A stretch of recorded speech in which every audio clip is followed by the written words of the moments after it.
पंजाब के CM captain Amarinder Singh और नवजोत सिंह सिद्धू के बीच चल रहे विवाद की बात करते हैं। पंजाब कांग्रेस का विवाद सुलझाने के लिए दिल्ली में मैराथन बैठकों का सिलसिला जारी है। पंजाब कांग्रेस में चल रही कलह को दूर करने के लिए आज दिल्ली में 3 सदस्यीय कमेटी विधानसभा में हारे हुए प्रत्याशियों से मुलाकात करेगी। सांसद मनीष तिवारी भी इस कमेटी से मिलेंगे।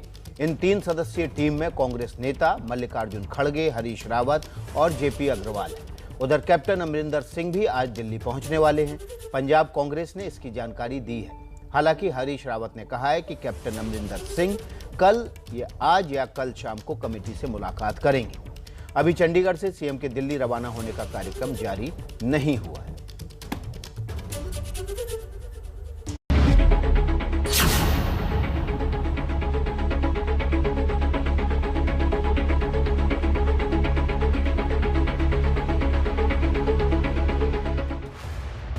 विधानसभा चुनाव से ठीक पहले पंजाब में खिलाड़ी बनाम कैप्टन के बीच जो खेला शुरू हुआ है, उसने कांग्रेस की नींद उड़ा दी है।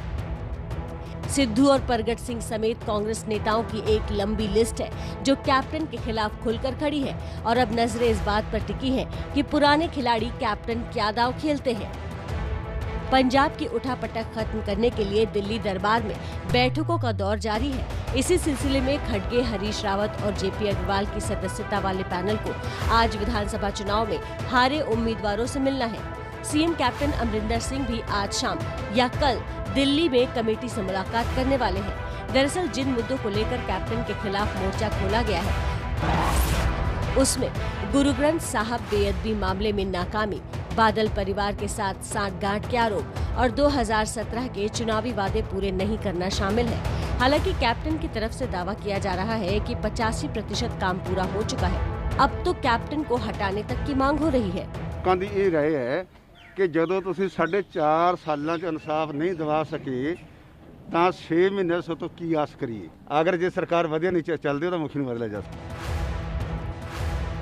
सूत्रों के मुताबिक कांग्रेस कमेटी भी इसी फॉर्मूले पर काम कर रही है कि पंजाब में पार्टी प्रमुख बदला जाए या मंत्रिमंडल में फेरबदल हो, क्योंकि चुनाव से पहले न तो कैप्टन और न ही सिद्धू की नाराजगी पार्टी पचा पाएगी। एक तरफ सिद्धू कैप्टन की कलह चल रही है, वहीं सिद्धू के अपने क्षेत्र में ही उनकी गुमशुदगी के पोस्टर भी लग गए हैं। कैप्टन की पत्नी सांसद परिणीत कौर ने भी सिद्धू पर निशाना साधते हुए अपने क्षेत्र पर ध्यान देने की सलाह दी है। तो पंजाब में मची कलह पर हमारे साथ दिल्ली से जिनेंद्र कुमार जुड़ गए हैं और चंडीगढ़ से जगविंदर पटियाल। सबसे पहले जगविंदर पटियाल का रुख कर लेते हैं। जगविंदर, लग रहा है कि इस बार जो लड़ाई है वो लंबी खिंचेगी, क्योंकि इतना मुखर होकर विधायक कभी सामने नहीं आए कैप्टन अमरिंदर के कि सीधे इस्तीफा मांग लिया हो। देखिए, अगर लड़ाई लंबी खींचती है तो हाईकमांड की बड़ी किरकिरी होगी। मुझे ये लगता है कि ज्यादा लंबी लड़ाई नहीं खींचने देगा हाईकमांड, क्योंकि अमरिंदर सिंह और पंजाब एक स्ट्रांग गवर्नमेंट थी कांग्रेस की। यहां पर 80 सीटें आई और अमरिंदर सिंह कद्दावर नेता थे। अब पूरे देश में कांग्रेस इस केस के मार्फत केस स्टडी के तौर पर यह मैसेज देना चाहेगी कि अगर कोई भी स्ट्रांग चीफ मिनिस्टर अपनी टीम को साथ नहीं लेकर चलता है या उसकी गवर्नेंस पर सवाल उठते हैं तो उसका हाईकमांड समाधान करेगी। मुझे ये लगता है कि सोनिया गांधी, राहुल गांधी, प्रियंका गांधी, ये दो धड़े बने हुए हैं। उसमें जो राहुल गांधी और प्रियंका गांधी की टीम को अब ये साबित करने का टाइम आ गया है कि अगर पुराने नेता सही टाइम पर सही काम नहीं करेंगे तो उनके खिलाफ आवाज उठ सकती है और हाईकमांड उसकी चाबी अपने पास रखेगा। तो ये एक संदेश पूरे कांग्रेस जो है वो पूरे देश में दे सकती है इस केस की मार्फत। और ऐसे में अगर ये लंबा खिंचता है तो वही ढाक के 3 पांच जैसे कहा जाता है कि कांग्रेस हाईकमांड में कुछ नहीं होता, यहां रो पीट कर सब चुप करके बैठ जाते हैं। तो ऐसे में इनको 22 में बहुत तगड़ी बगावत झेलनी पड़ सकती है।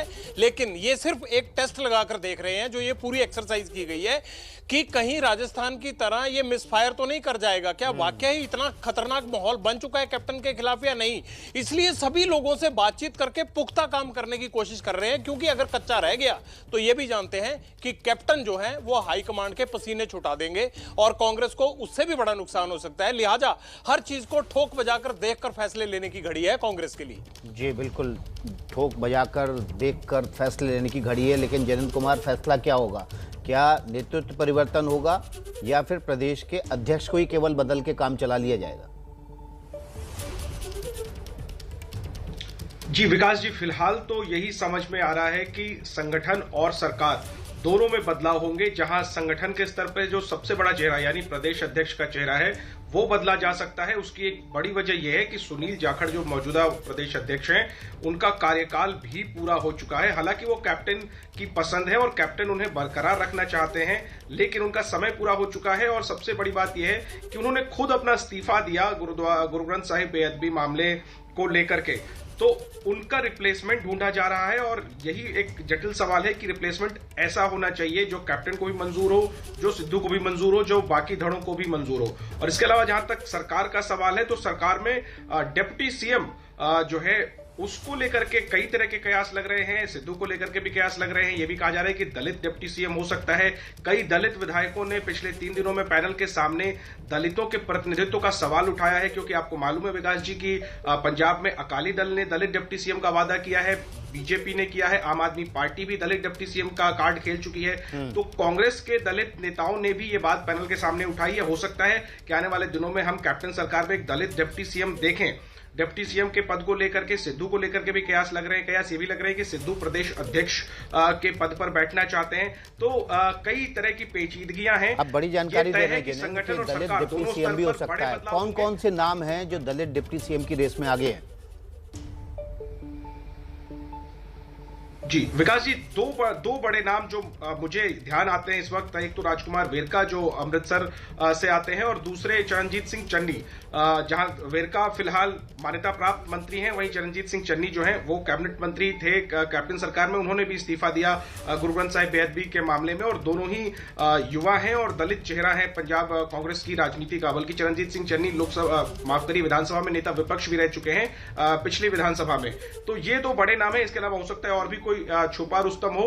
दलित डिप्टी सीएम को लेकर के जो है वो एक ऐसी संभावना लग रही है कि ये होकर रहेगा। लेकिन ये तय है कि संगठन और सरकार दोनों स्तर पर बड़े बदलाव होंगे ताकि 2022 में कांग्रेस एकजुटता के साथ चुनाव लड़ सके। और ऐसा नहीं हुआ तो कांग्रेस को ही नुकसान होगा। और जो किसान आंदोलन के कारण लग रहा था कि कांग्रेस 2022 में वापसी करेगी, इस झगड़े के कारण हो सकता है कि उनके हाथ तो आए लेकिन मुंह ना लगे जीत 2022 में।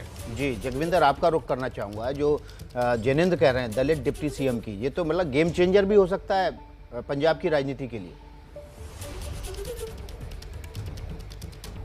देखिए, मुझे ये लगता है कि उससे कोई बहुत बड़ा मसला हल नहीं होने वाला, सिवाय इसके कि दोआबा में जो दलित वोट बैंक है, क्योंकि बीजेपी और अकाली दल अलग हो चुके हैं, तो दलित वोट बैंक को अपने पास खींचने के लिए ये एक दांव खेला जा सकता है। लेकिन जो बाकी झगड़ा है, सवाल ये है कि कैप्टन जब तक मुख्यमंत्री रहते हैं तब तक उनके साथ कोई भी डिप्टी सीएम लग जाए। मैं 2002 की मिसाल देता हूं कि इसी तरह से एक बगावत हुई और राजेंद्र कौर भट्टल हाईकमांड के सामने 23 एमएलए लेकर पहुंच गई और उनको डिप्टी सीएम बना दिया गया। लेकिन कैप्टन अमरिंदर सिंह ने कभी उनकी चलने थोड़ा दी। सो अगर डिप्टी सीएम होगा तो नाम का ही होगा, कैप्टन के रहते हुए चलने वाली किसी की नहीं है।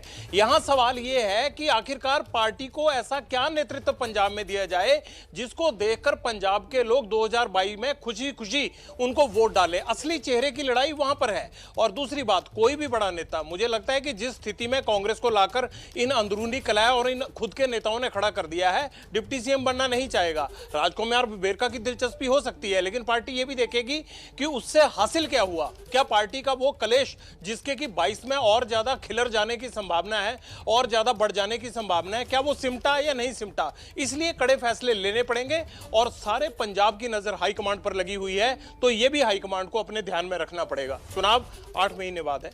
जी बिल्कुल, बहुत बहुत शुक्रिया जैनेंद्र और जगविंदर पटियाल आपका। पंजाब की जो राजनीति है वो ऐसे मुहाने पे आके खड़ी हुई है जहां अब सरकार को, अब संगठन को, आला कमान को बहुत जल्दी फैसले लेने होंगे ताकि पंजाब में चुनाव से पहले जो बवंडर उठा है उसको शांत किया जा सके और एक नई लकीर खींचकर फिर से वहां पर सरकार बनाने की मुहिम की शुरुआत की जाए।